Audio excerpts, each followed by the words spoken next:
$2,500 years ago, the Buddha meditated on the suffering of the world.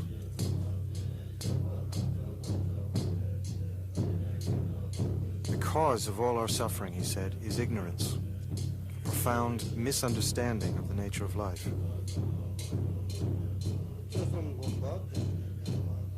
Ignorance warps our view of reality and binds us to a world of illusion.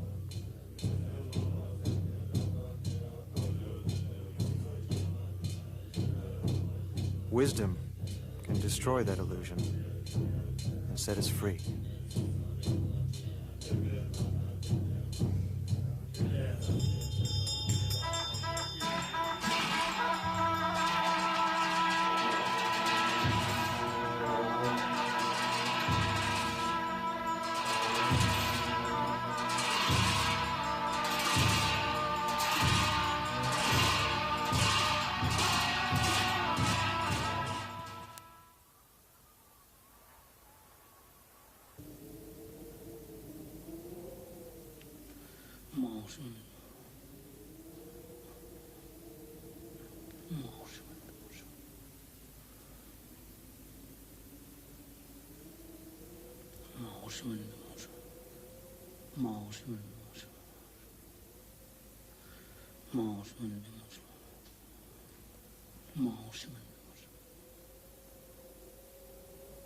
The Kingdom of Nepal hugs the southern slopes of the Himalayas, the world's highest mountains.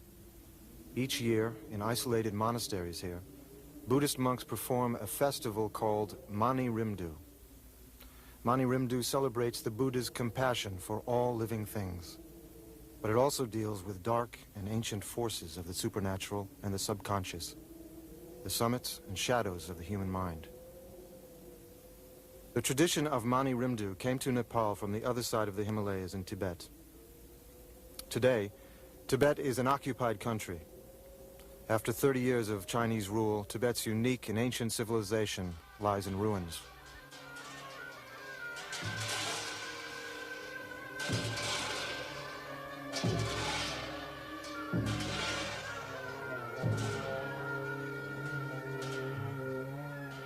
Here in Nepal, Sherpas, the Buddhist mountain dwellers who live on the slopes of Mount Everest, have given a home to refugees from Tibet.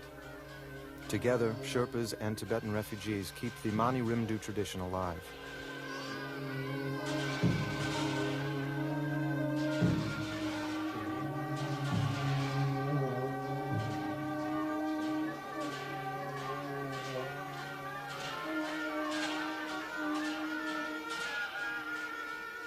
For Buddhists, there are many paths to enlightenment. The Buddhism of the Himalayas is called the Diamond Path because of its purity and intensity.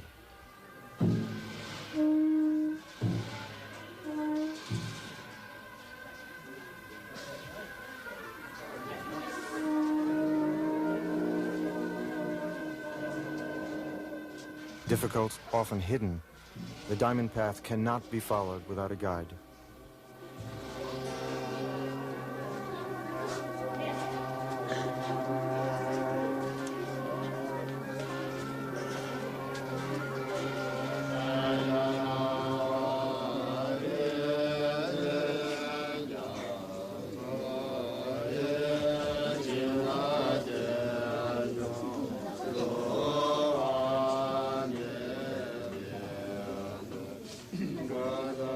For the people of the Everest region, that guide is Lama Trulshik Rinpoche.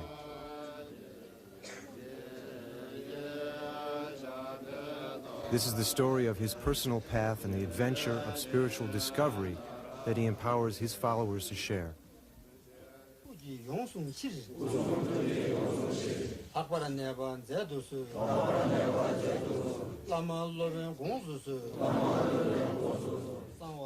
When Trulshik Rinpoche was a young monk in Tibet, he wrote a poem, If your mind is pure, everyone is a Buddha. If your mind is impure, everyone is ordinary.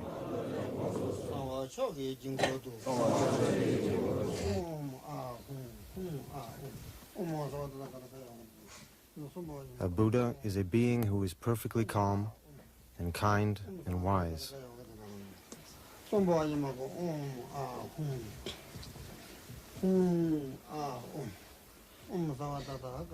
Meditation purifies the mind and lets its inner clarity shine through. Ritual can harness the unlimited potential of the human imagination. Tibetans say that we each live in a private world of our own making. You change the world by changing yourself. On the diamond path, you train yourself to become a Buddha by meditating that you already are one. Each day of Mani Rimdu, monks will visualize themselves as Lord of the Dance, a form of Chenrezi, the Buddha of compassion. As Trulshik Rinpoche explains, compassion is the cornerstone of the Buddhist way of life.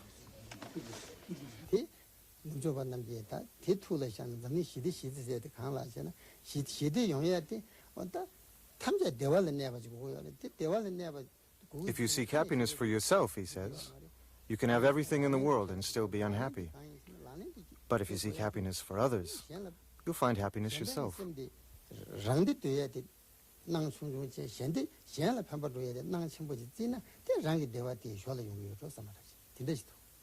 That's the way it is.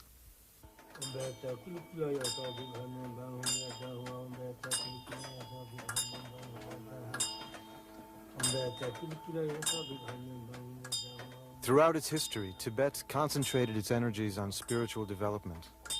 Its only machines were prayer wheels. Its most gifted children were trained to become the spiritual leaders that Tibetans call lamas.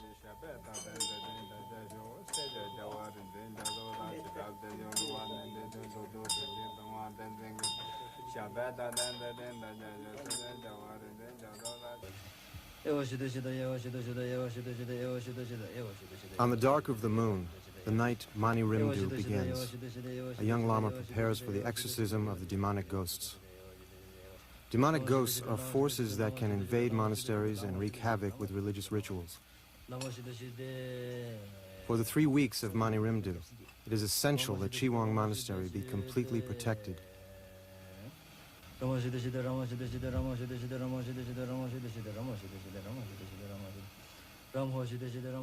Using an effigy, a paper image of a ghost in chains, the Lama calls upon the power of the 4 elements, earth, water, fire, and air, to oppress and subdue the ghosts.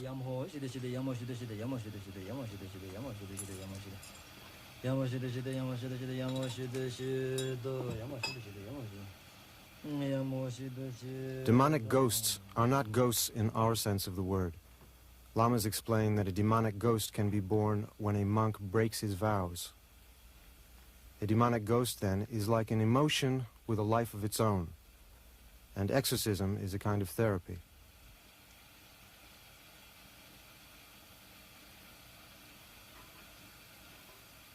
The Lama binds the effigy in black cloth and bamboo bars.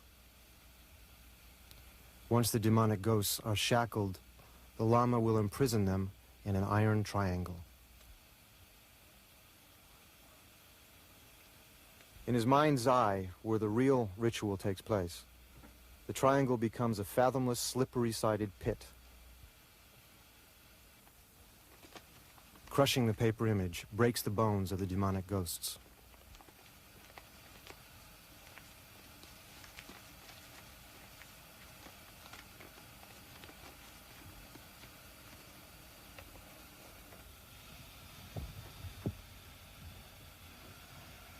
The actions of the ritual are simple, yet from a spiritual point of view, they're very difficult. Although in a certain sense demonic ghosts are runaway emotions, the Lama must still treat them with compassion. Ghosts are prisoners of their own illusions. They live in a world of suspicion and fear. By destroying their illusions, the Lama can free the ghosts from a life of suffering.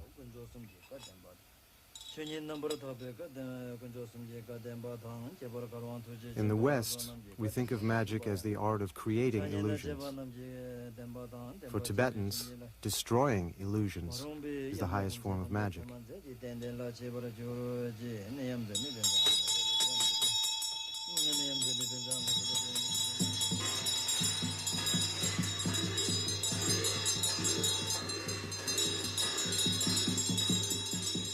As they bury the effigy, the monks chant these words. Down in the bottomless pit lie the demonic ghosts, the forces that block our fulfillment and lead us astray.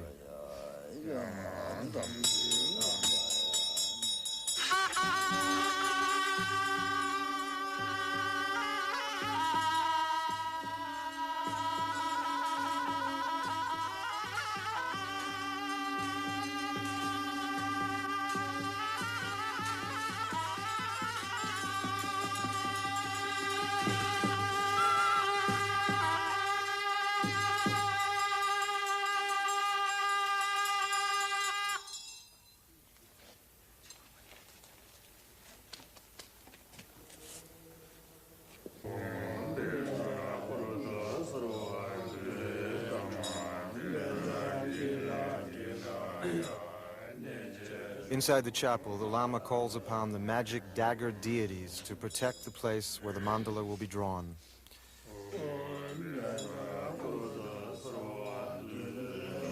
A mandala is an architect's plan of a sacred universe.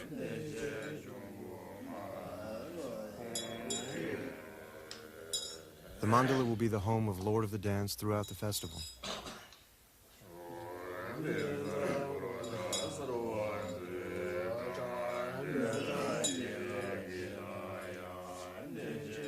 The dagger deities nail down any intruding forces.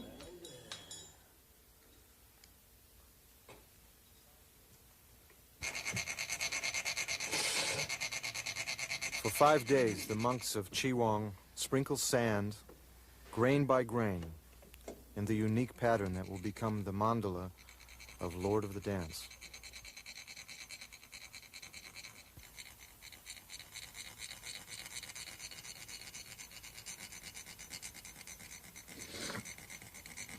Meditation will reveal the real mandala, a three-dimensional palace floating in space, surrounded by protective spheres of diamond and flame.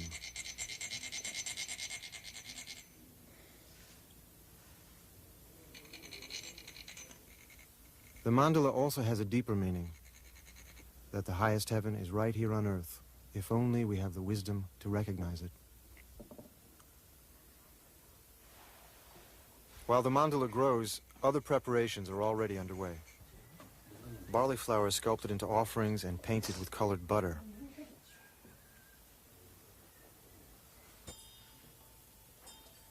An artist from a nearby village creates a painting for Trulshik Rinpoche. The painting is of Lord of the Dance. He's called Lord of the Dance because his infinite creativity is symbolized by dance. He embodies the compassion of all the Buddhas. The painting is not just a portrait, it is a mirror in which the meditator sees the image of his own inner divinity, the image of the Buddha he wishes to become. After intensive meditation on the deity portrayed in the painting, a monk is able to visualize himself as the deity.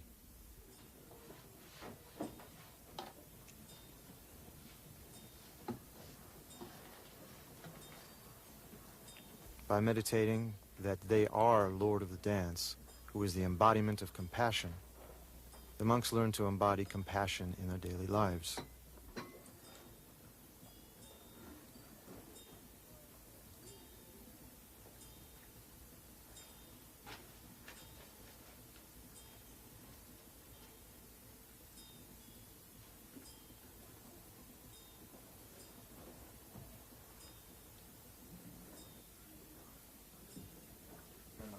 Monks and nuns make mani pills of rice flour and water.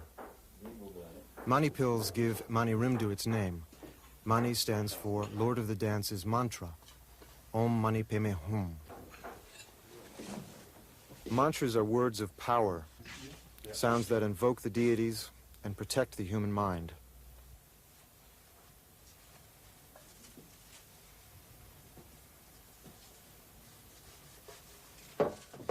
Once they are charged with the power of the mantra, the pills now being dried in this cloth will provide spiritual nourishment for the hundreds of villagers who arrive at the climax of the festival.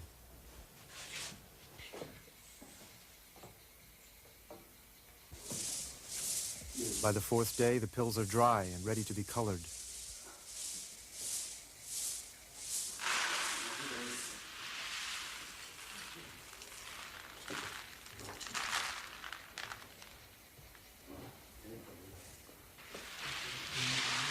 The pills and the mandala are tools of meditation.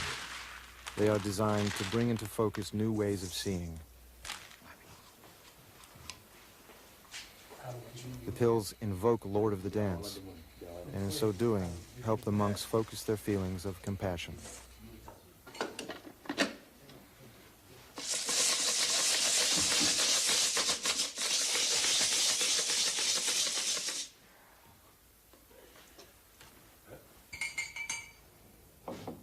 The mandala is a vision of paradise. In that vision, all beings are divine.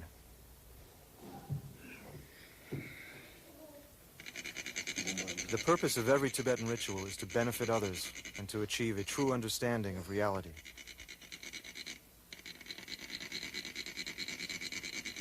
The union of this compassion and wisdom is symbolized by the star in the center of the mandala.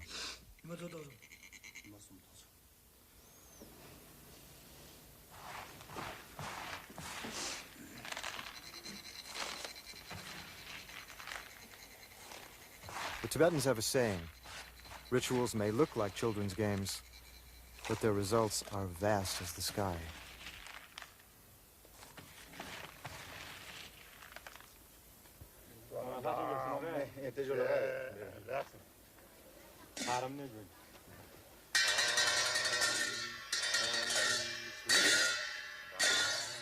Whenever they can spare an hour from their preparations and rituals, the monks rehearse the sacred dances.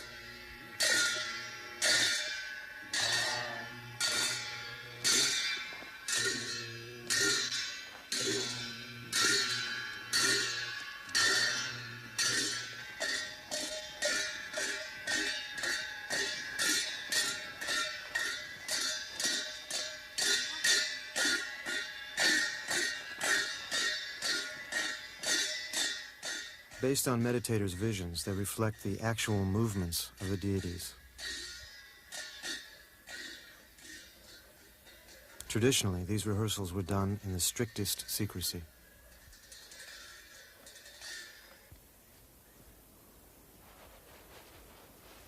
The ritual objects are nearly complete.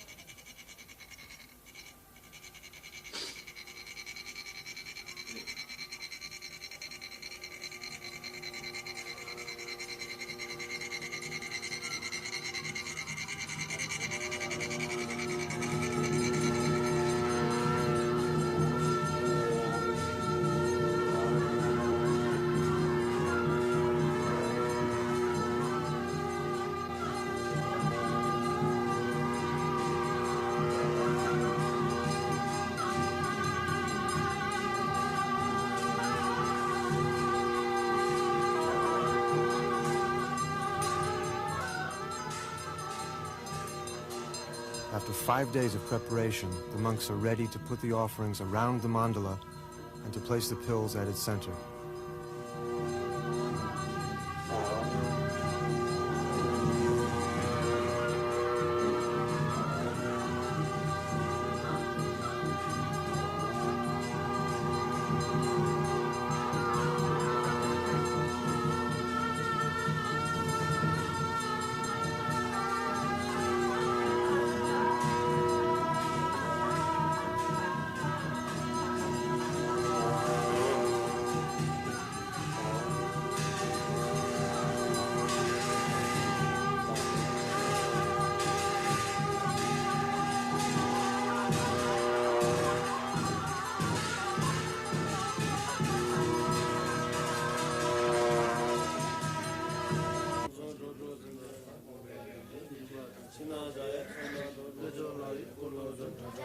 Each day, the monks repeat the innermost heart of the ritual.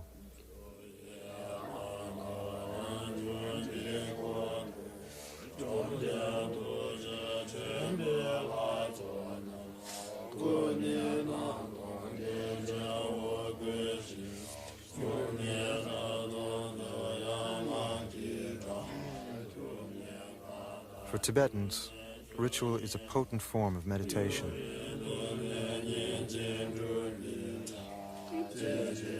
This meditation gives power to the pills. The deity Lord of the Dance now floats above the pills at the center of the mandala. In meditation, the monks too become Lord of the Dance.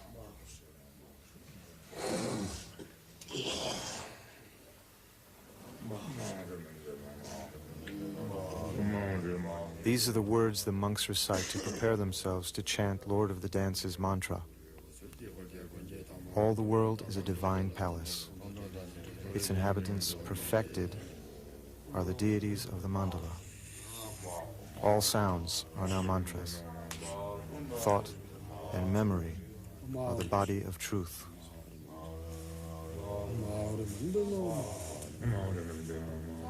The rainbow-colored cord links the divinity within to the divinity without. The mantras we recite in our hearts are made of light.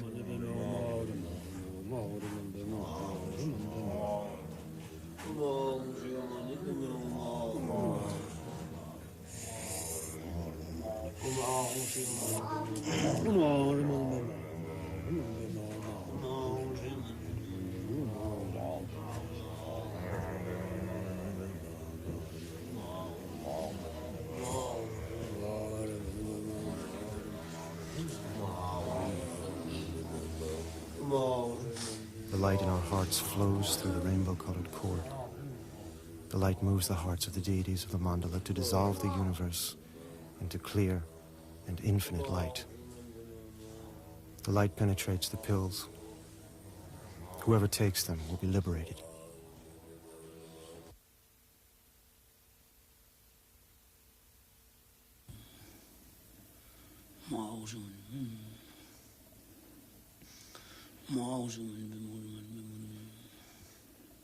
Each night, a monk keeps a vigil. Until the pills are ready, the flow of mantras must not stop.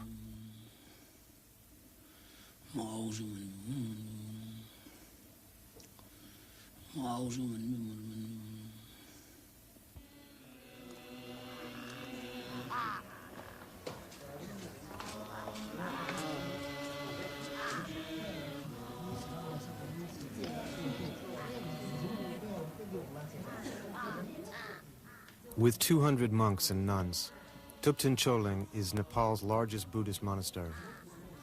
By the standard of old Tibet, though, it is small. Before 1959, when the Chinese consolidated their occupation of Tibet, the largest Tibetan monastery had 10,000 monks.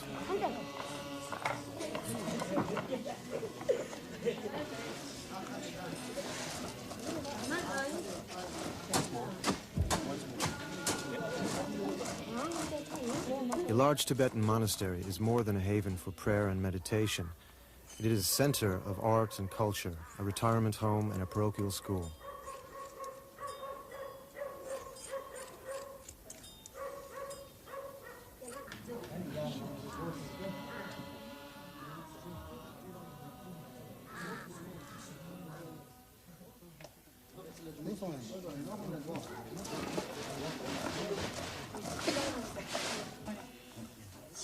The monastery also prints its own books.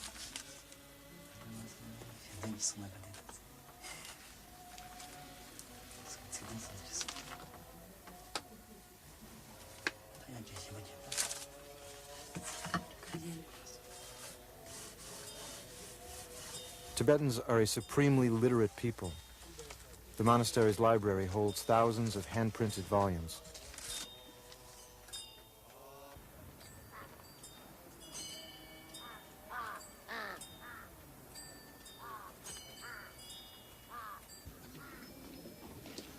On the 12th day of Mani Rimdu, Trulshik Rinpoche sets out from his home monastery on the day-long journey to Chiwang.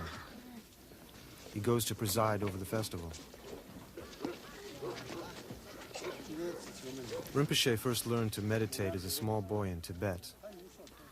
He has mastered many tantric traditions, but he has a special connection to Lord of the Dance, the central deity of Mani Rimdu. Tibetans believe that a Lama's mind becomes so focused through meditation that he can transmit the power of wisdom and compassion through the touch of his hand.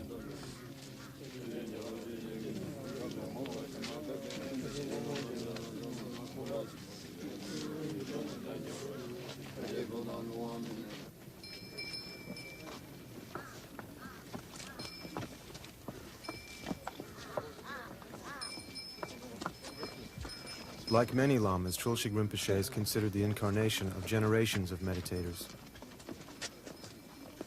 2,500 years ago, he was the Buddha's favorite disciple. In a later incarnation, he gave Tibet its alphabet. Later still, he discovered the hidden Mani Rimdu texts. The name Trulshik Rinpoche means precious destroyer of illusion.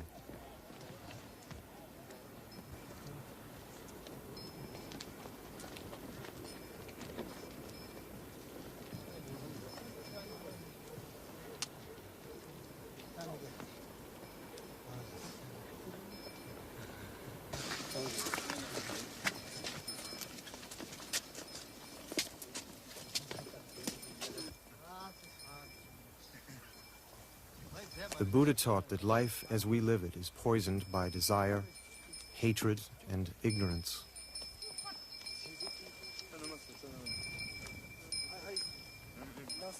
Our only antidote is compassion and wisdom.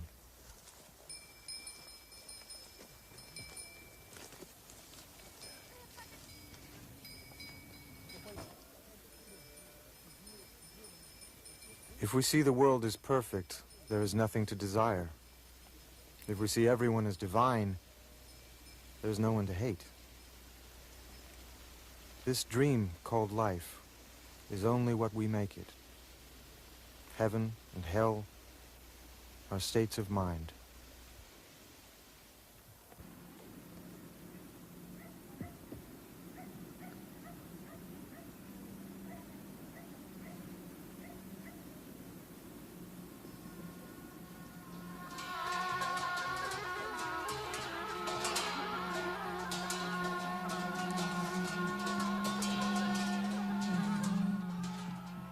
The monks of Chiwang welcome Trulshik Rinpoche.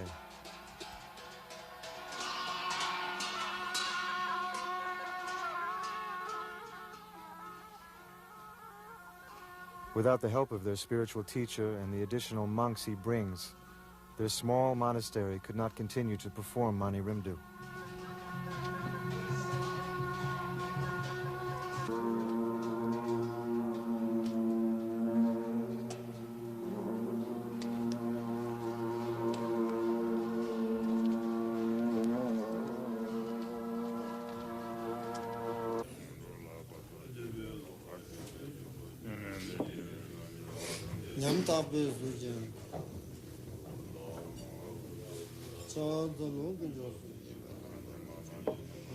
Arriving in the chapel, Trulshik Rinpoche fortifies the circle of protection that guards the monastery and the hearts and minds of all those who perform the ritual.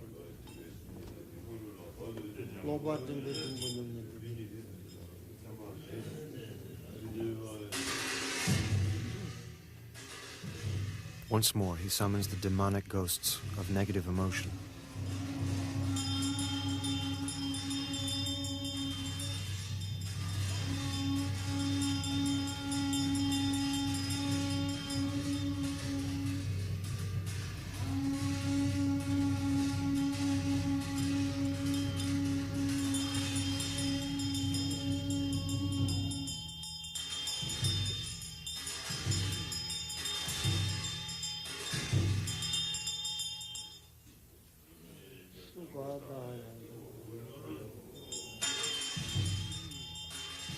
He hurls mustard seeds at the demonic ghosts.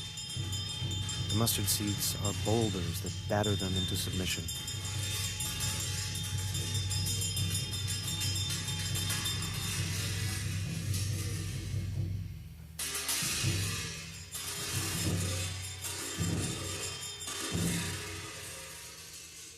With his magic dagger, he liberates the demonic ghosts from their destructive illusions.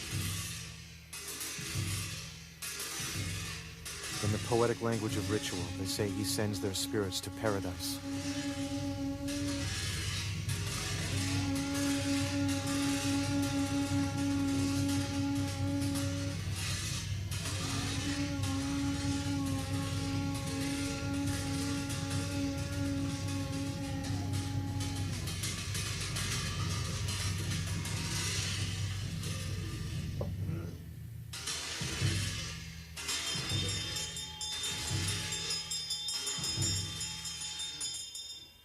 If approached with enough courage and compassion, the most powerful negative forces can be transformed into forces for good.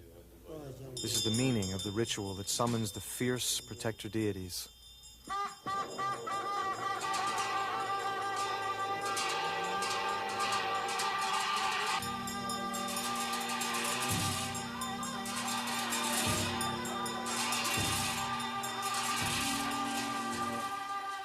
The Lama visualizes the protectors. I see a sky churning with blood.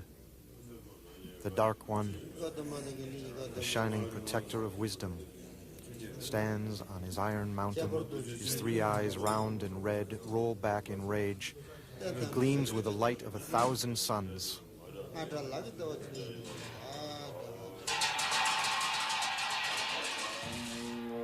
Only with the power of Lord of the Dance do the monks dare approach the great protectors. They remind each protector of his defeat at the hands of magicians past, and the promises he was made to swear, to protect religion and the world.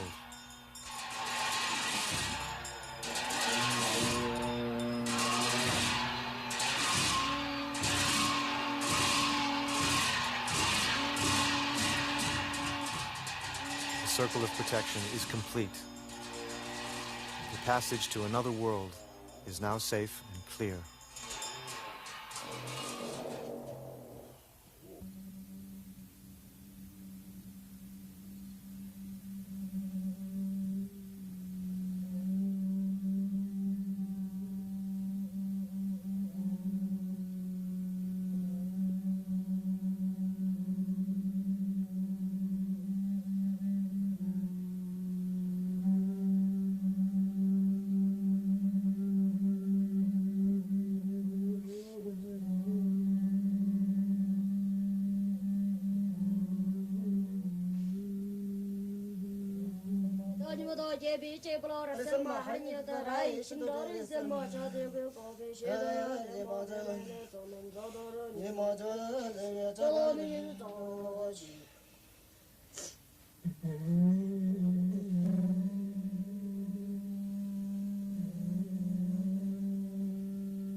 The ceremony of initiation is the entrance to the diamond path of Tantric Buddhism. Just as coronation empowers a prince to become a king, initiation empowers a human being to become a Buddha.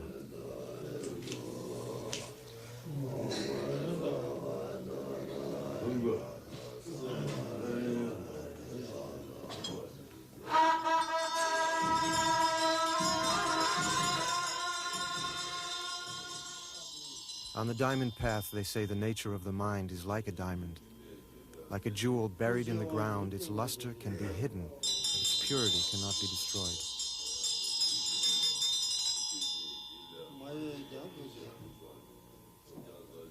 The cards are portraits of the deities of the mandala. As the Lama touches each card to his head, a deity alights on the head of each member of the assembly.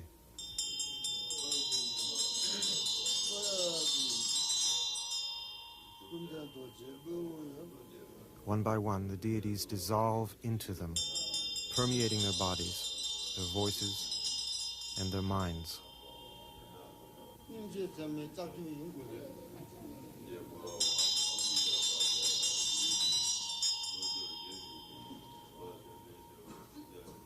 They enter the divine palace of Lord of the Dance. Their eyes open and they see the world through the eyes of a Buddha.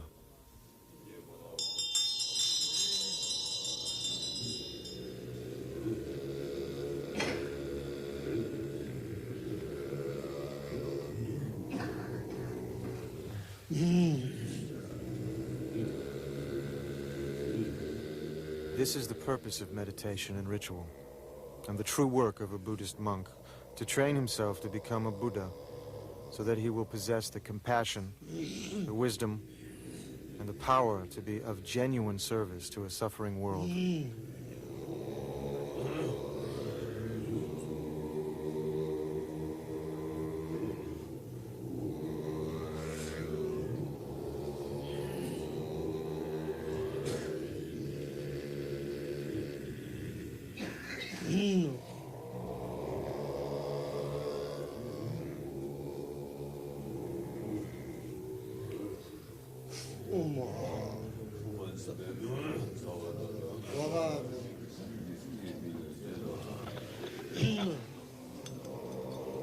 On the tip of his finger, there's a small drop of holy water. It is called the seed of enlightenment. It represents the potency of a mind dedicated to helping others.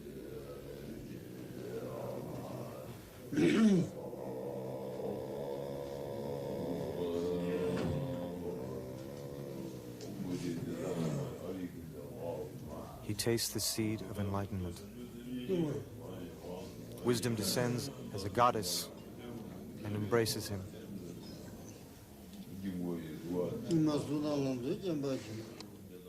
Finally, the initiation passes beyond the limits of human language.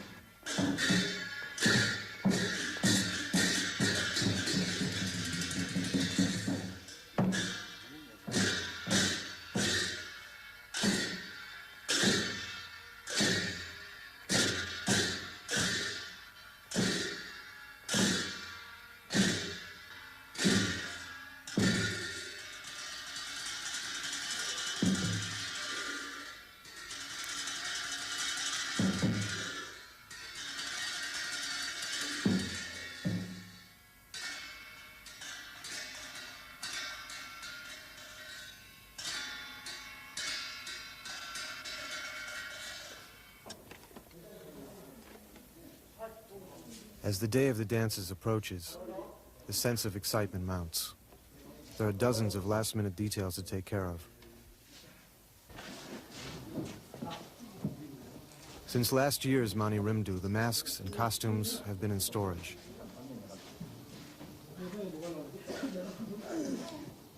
They must be carefully checked and adjusted before the performance.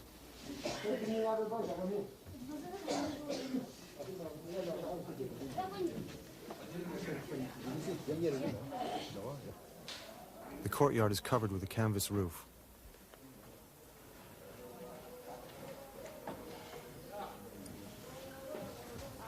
With 14 hours of dancing to do in heavy masks and costumes, the monks will need protection from the Himalayan sun.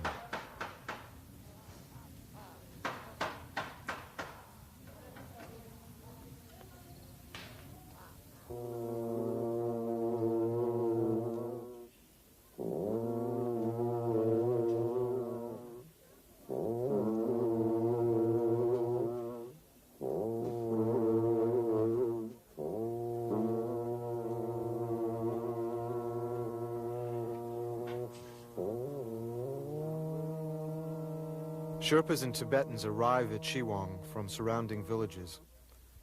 Mani Rimdu is a festive relief from the harsh life of a Himalayan farmer.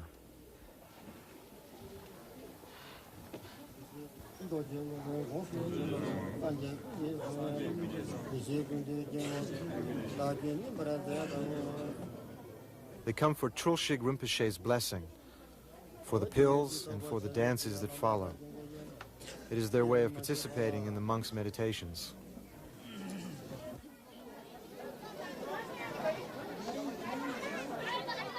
The small red mani pills are, of course, the center of attention.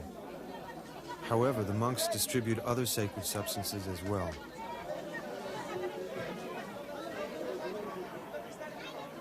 There are the sweetened balls of barley flour called the pills of life, and the sacramental wine known as the elixir of immortality.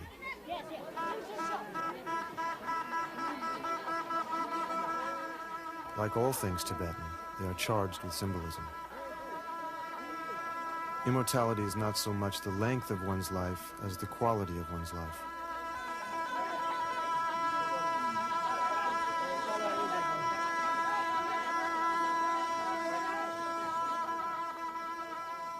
To expand our vision of the world and to open our hearts are the greatest blessings the Lama can bestow.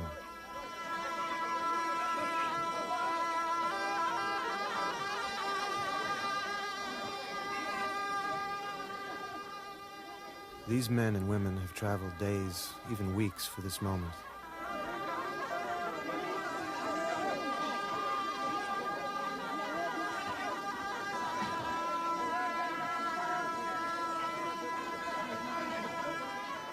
Through the pills and the person of the Lama, they come face to face with their highest ideals.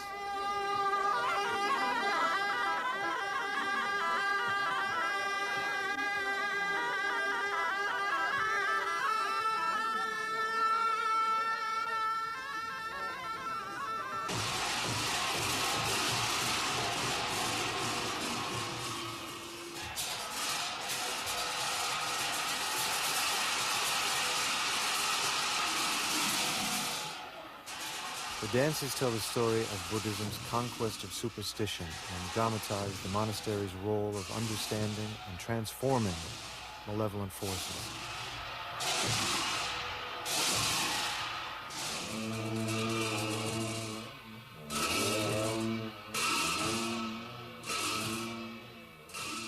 In the early 9th century, around the time of Charlemagne, a man named Langdharma usurped the throne of Tibet by murdering his own brother. For 6 years, Langdharma murdered monks and burned monasteries to consolidate his power. His regime became a cancer that threatened the life of Tibet.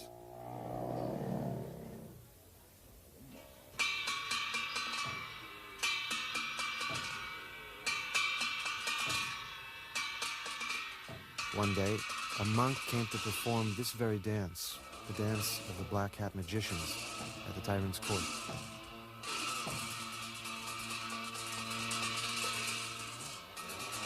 The monk knew that Langdharma's tyranny must be checked, not just for Tibet, but for Langdharma's sake as well. In future lives, Langdharma would suffer every pain he now inflicted upon others. At the height of the dance, the monk reached into his sleeve, took out a bow and arrow, and killed Langdharma.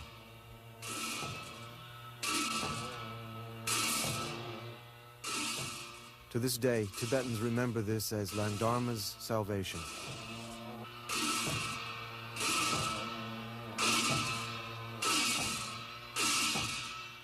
The monk's name was Pelki Dorje.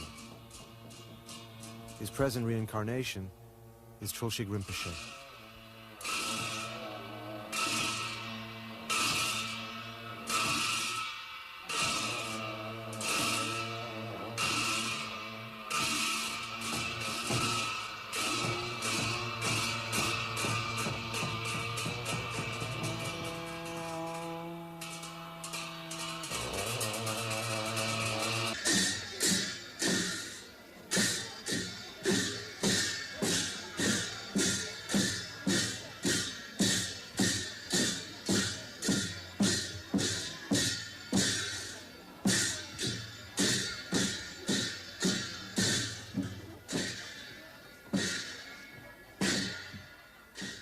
Divine heralds called Ging announced the arrival of Padmasambhava from his mythical home on the mountain of Copper.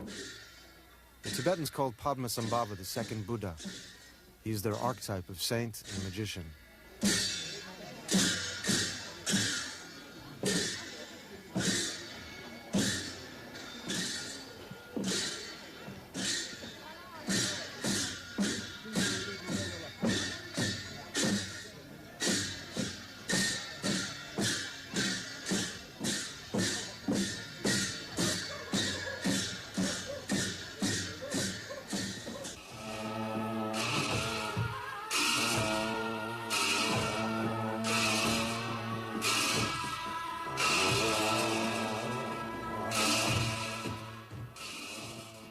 Every Tibetan knows the story of how Padmasambhava brought the diamond path to Tibet 13 centuries ago.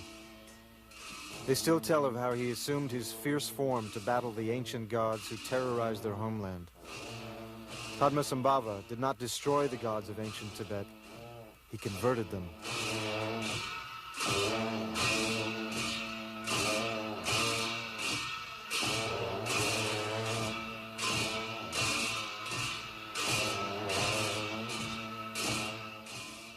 Today, Tibetans no longer worship the old gods out of fear, but honor them as protectors of Buddhism.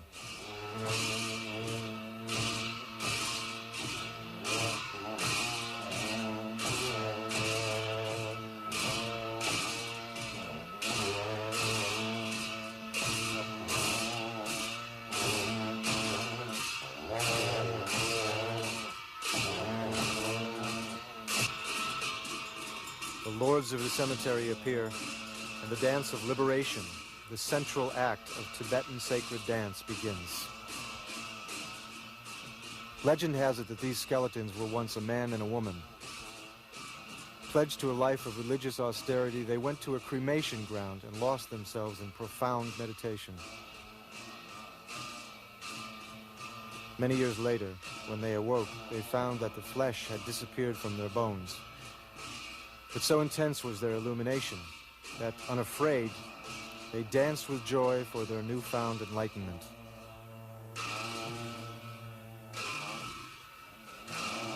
The black hat dancers portray masters of ritual. Their skill in meditation has taken them far beyond all fear. They can dance with death itself.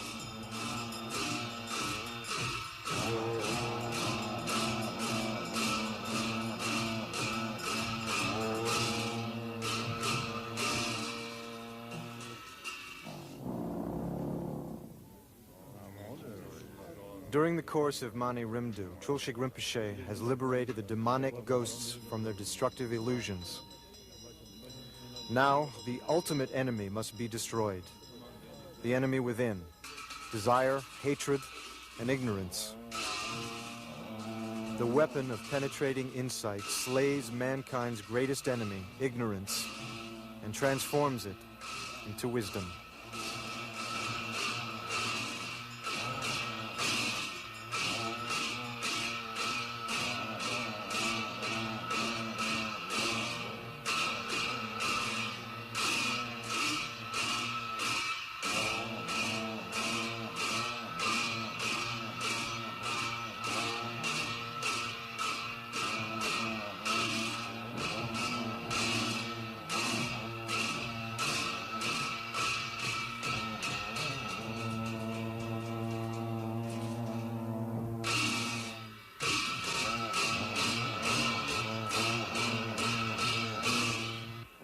The inner enemy is dead.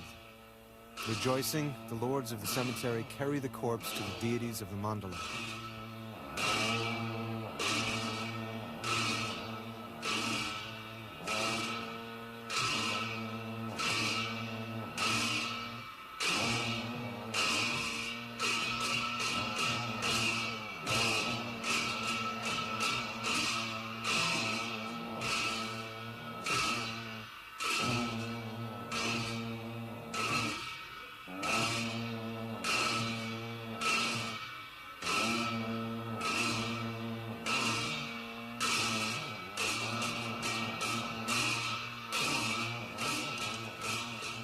Visualizing that the paper effigy is the corpse of the inner enemy, Trulshik Rinpoche burns it as an offering to the deities.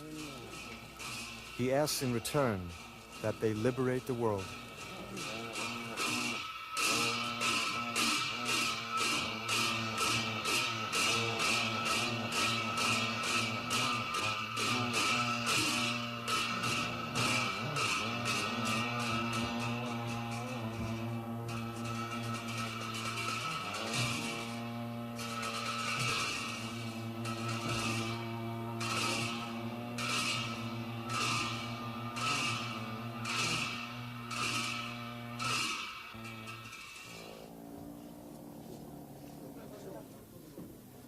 The ashes of desire, hatred, and ignorance are buried beneath the stones.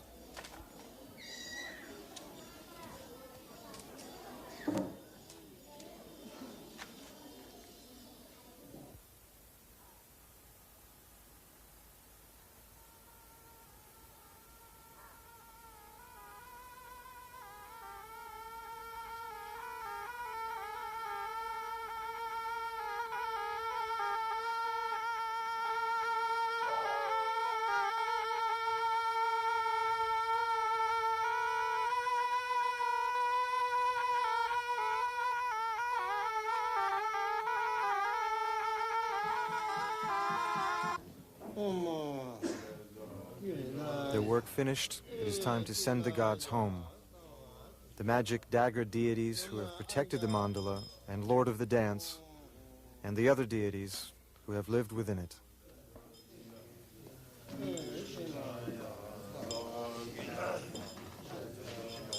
Step by step, the ritual is now done in reverse.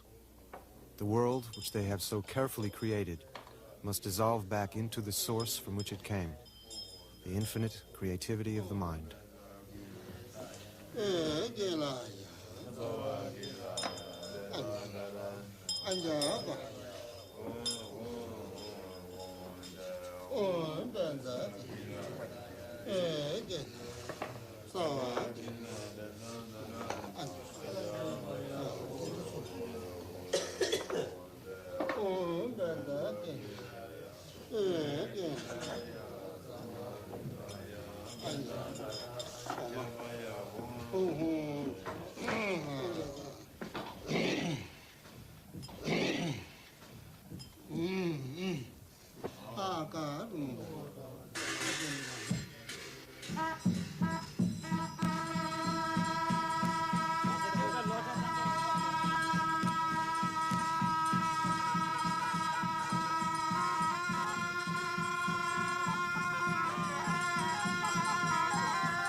"5 days in the making, and a focal point of 2 weeks of prayer, the mandala has served its purpose.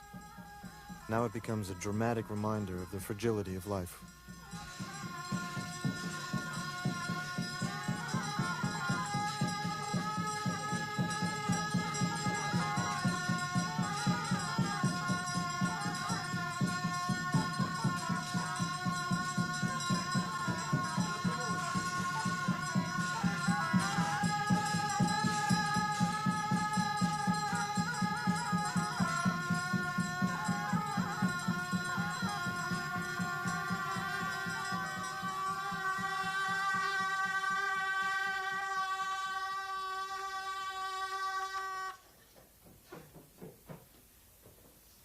The Buddha taught that everything is impermanent.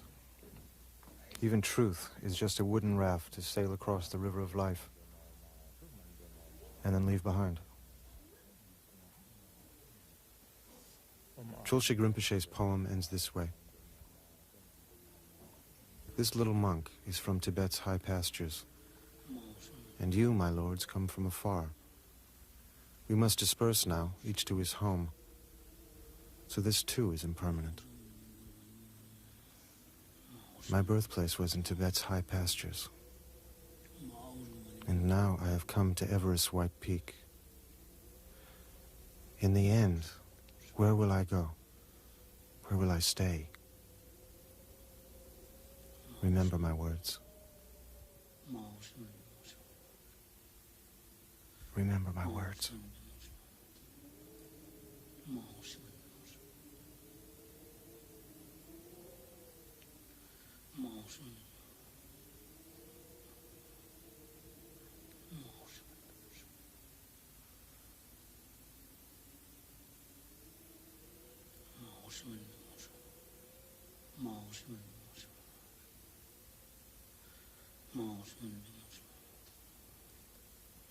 么？